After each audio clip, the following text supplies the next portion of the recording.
the next big thing in WWE? Let's take the temperature of 13 top talents, a tridecagon of developing delegates destined for distinction, and see whose chances of carrying the company on their back are hot, lukewarm, or cold. First man up, A-Town down. Theory's selfie-obsessed personality has been carefully coached by one Vincent Kennedy McMahon. Now, reports early on that the reason behind the storyline of Vince's fast-tracking of Theory comes from the fact that, in reality, Vince McMahon really wanted to fast-track Theory. He's already had his head above the clouds, interacting with WWE's upper echelon, including taking that WrestleMania-sized Stone Cold Stunner. And now, Money in the Bank briefcase in one hand and an iPhone containing John Cena's phone number in the other, Theory is hot on our scale to be the next big thing. Now, he lacks the physical stature of a Brock Lesnar. Some will in this list. However, Theory makes up in personality size and sports entertainment ability. Unflinching so far in his lofty status, Theory will no doubt be put into practice sooner rather than later. You're going to see a few names from Theory's former stomping ground, NXT, on this list, such as the reigning North American champion, Carmelo Hayes. Now, he looked strong in the final days of Gold, and when Tuesday nights began down south slanging, Hayes started banging. Heads, that is, en route to becoming a two-time second-tier title holder. Now, alongside Trick Williams, they're living it up on 2.0, but both could have much higher penthouses in their future. Mello right now is mellow, sitting lukewarm on the thermometer. Hayes has obvious talent to back up the words, but he's yet to be truly tested. Once those big main event moments start coming, though, he can prove to the world that he is WWE's future hit, providing, of course, that Mello don't miss. Now, one that's been called a can't-miss prospect is Olympic gold medalist Gable Steveson. Gable joined WWE to much fanfare and has been trotted out on multiple occasions as this freestyle phenom primed to pounce from parterre to pulverize proponent opponents. At WrestleMania, we saw him hoofing Gable Steveson so hard he nearly lost his first name again. But since then, not a lot has been seen. In fact, Gable was, last we heard, contemplating one final year at the University of Minnesota before raging into the E-Machine, despite being the first Raw draftee to not have competed on Raw. His brother, now under the name Damon Kemp, signed later and made an in-ring debut sooner. Despite all of this, Gable's Mercury is far from in retrograde. He is hot on our scale. When Gable is ready to commit to WWE, there is no doubt, with his Olympic success and general size and look, WWE will commit to Gable. Let's go back to night one of NXT 2.0, where WWE looked destined to commit to Von Wagner. He was shoehorned into the main event for the vacated NXT Championship and rolled straight into a feud with the departing Kyle O'Reilly. He even popped up on a random episode of SmackDown for reasons still not quite known. The company soon realised that despite the fact they saw him as a WrestleMania main eventer, like a boxer with a broken jaw, he's gonna need a mouthpiece. Some uttering on the mic led to an ushering of Robert Stone as a manager, realising that chatter isn't Wagner's best top trump. Wagner's temperature, though, despite all of this, is currently cold. Whilst it's clear from the off there were high expectations for him, he hasn't quite hit the mark. A shortcut to Mondays and Fridays will have to wait for now, but there is an opportunity to get bigger, brighter, and better come Tuesday. Omos strides into view next. The man who WWE were champing at the bit to break away from AJ Styles' learning tree. Similar to Damian Priest and other big lads on Raw, the big lad Omos was paired with partners of a particularly preeminent persuasion. First Styles as a tag partner, then MVP as a manager. It's been a quick rise from dormant at Shane McMahon's personal cockfighting club to Clifford the Big Red Ninja and beyond. But in terms of rising all the way to the top, Omos is not quite reaching the maximum mercury. You see, he's lukewarm on our scale. his ability has already sort of peaked, and he'll never be a best bout machine, to be honest. Not that it's a prerequisite for potential perennial premier placement, though, but I can see Vince utilizing Omos in a similar way that he did Andre the Giant. Not so much a championship holder, but as a special attraction to shock and awe the WWE universe. Whilst his back is massive, I don't think the company's going on it anytime soon.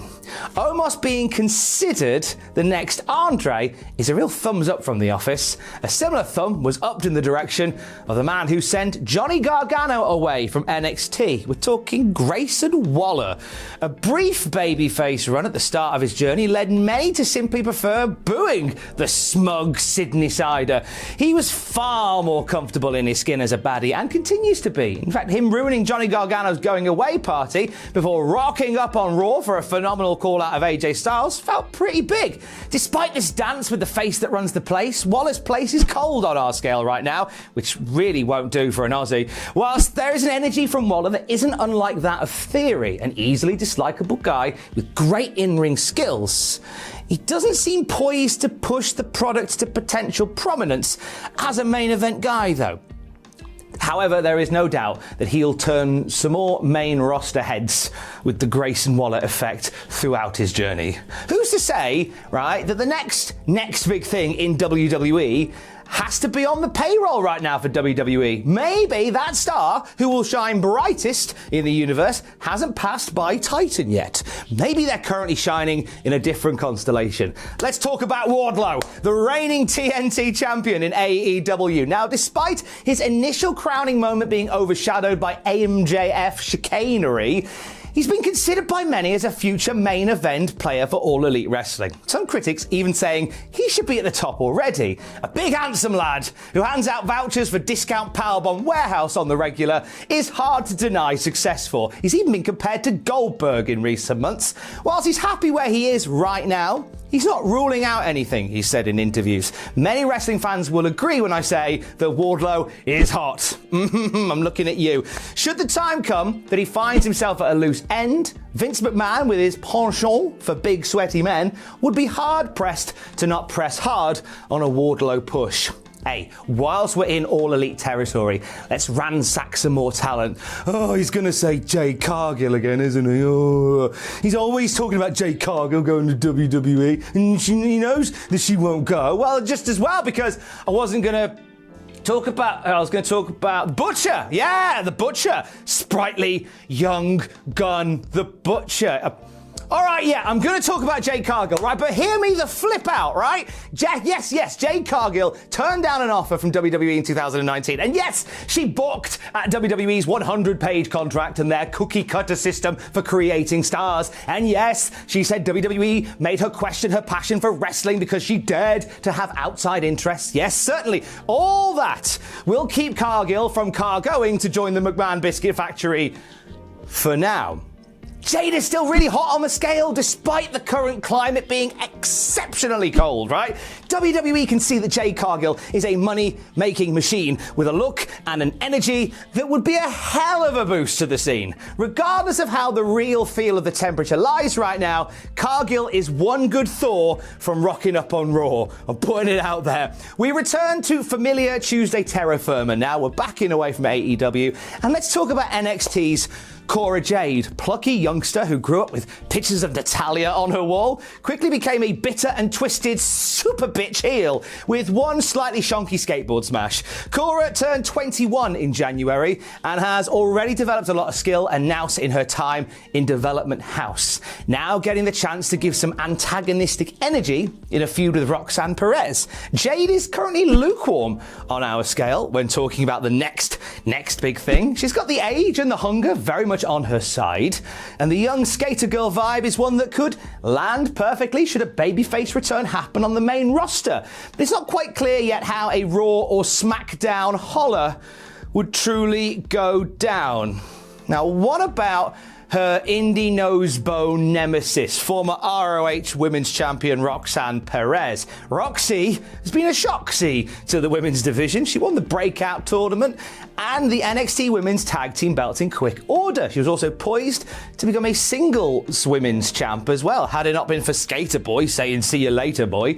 She's got the love of the fans behind her already as an established talent outside of WWE, which is impressive since she's not even 21 yet. Her story is similar to that of Cora Jade, and her temperature is the same too, at lukewarm. Again, hard to truly tell at this point if WWE would go all in on a premiership push for Perez. With skill and years on her side, though, one would hope to see her become a big player before too long.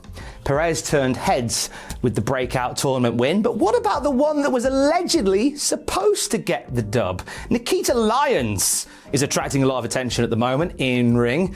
She's got a heck of a resume for people to be attentive towards as well. Black belt in Taekwondo, kickboxing and MMA disciplined, a singer-songwriter with acting chops, and oh yeah, she's been wrestling since 19 as well. The Lions Raw pushes the Mercury to hot, right? With such a unique presence, such a unique energy, WWE would very much hone and focus said energy if she was to go all the way. Plus, WWE have always been keen on having the occasional powerhouse in the women's division, and Lyons very much fits that bill right now. When it comes to fitting the bill as the next big thing, there is little doubt that one guy is destined to break through the glass ceiling, and I'm spelling break with 2 Ks. The moment that NXT 2.0 launched, it was clear that the present of the brand and the future of WWE would be Bron Breakker.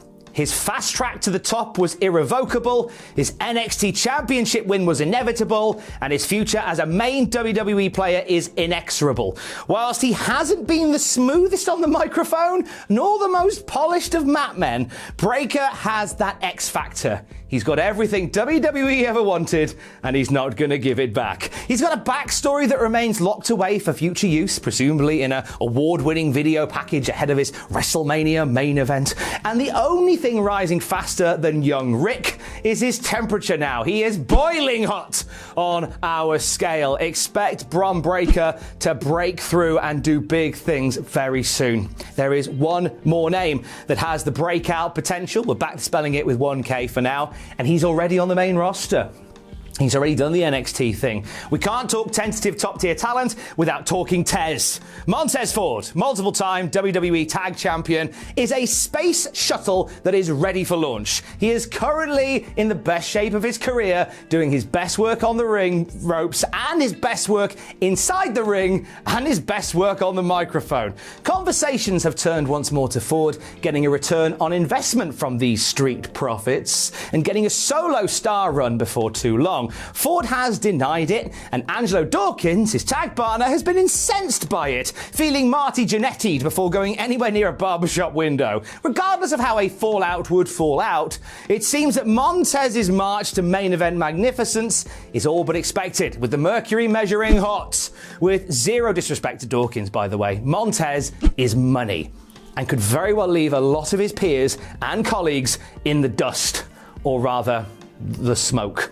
Now, this is just a baker's dozen in the maker's oven. Whether or not they rise or not, time will truly tell. Obviously, there are others who could punch through and be WWE's next big thing. You should probably hear your suggestions on who should climb to the top in the comments below. Sure, we've missed some key names. I'd like to know who you think. Stay safe, and love you, bye.